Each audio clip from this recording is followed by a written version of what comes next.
রপ্তানিকারক সমিতির সভাপতি মোহাম্মদ হাতেম বলেছেন, শাহজালাল বিমানবন্দরের কার্গো ভিলেজে অগ্নিকাণ্ডে ক্ষতি 12,000 কোটি টাকারও বেশি। এর দায় সিভিল এভিয়েশন, কাস্টমস কর্তৃপক্ষ ও বিমান বাংলাদেশ এয়ারলাইন্স এড়াতে পারবে না। আর বিটিএম এর সভাপতি শওকত আজিজ রাসেলের দাবি, কার্গো ভিলেজের অগ্নিকাণ্ড রাজনৈতিক ষড়যন্ত্র হতে পারে। দেশের ভাবমূর্তি নষ্ট কিংবা ব্যবসা ক্ষতিগ্রস্ত করতে পাশের দেশও এটি করাতে পারে। রাজধানীর একটি হোটেলে শীর্ষ ব্যবসায়ী সংগঠনগুলোর মতবিনিময় অনুষ্ঠানে এক্সপোর্টার্স অ্যাসোসিয়েশন অব বাংলাদেশ ইএবির পক্ষ থেকে অগ্নিকাণ্ডের ঘটনার সুষ্ঠু তদন্তে সরকার ও ব্যবসায়ী প্রতিনিধিদের সমন্বয়ে পূর্ণাঙ্গ কমিশন গঠনের দাবি জানানো হচ্ছে। তাদের প্রশ্ন, এই ঘটনা কি নিছক দুর্ঘটনা নাকি পরিকল্পিত ষড়যন্ত্র?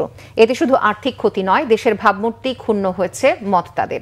কার্গো ভিলেজের আগুনে শুধু ওষুধ শিল্পের অন্তত 200 কোটি টাকার কাঁচামাল পুড়ে গেছে, চামড়া শিল্পের 12 কোটি টাকা আর রফতানি খাতের অ্যাক্সেসরিজ পণ্যের 23 কোটি টাকা ক্ষতি হয় বলে জানান ব্যবসায়ীরা। এ সময় বিটিএম এর সভাপতি জানান, কার্গো ভিলেজের অগ্নিকাণ্ডের ঘটনা কারখানায় হলে মালিককে ধরে নিয়ে যেত সরকার। তাই যাদের অবহেলায় অগ্নিকাণ্ড হয়েছে তাদের আইনের আওতায় আনা উচিত। বিলম্ব হলো কেন, এর জন্য দায়ী কারা?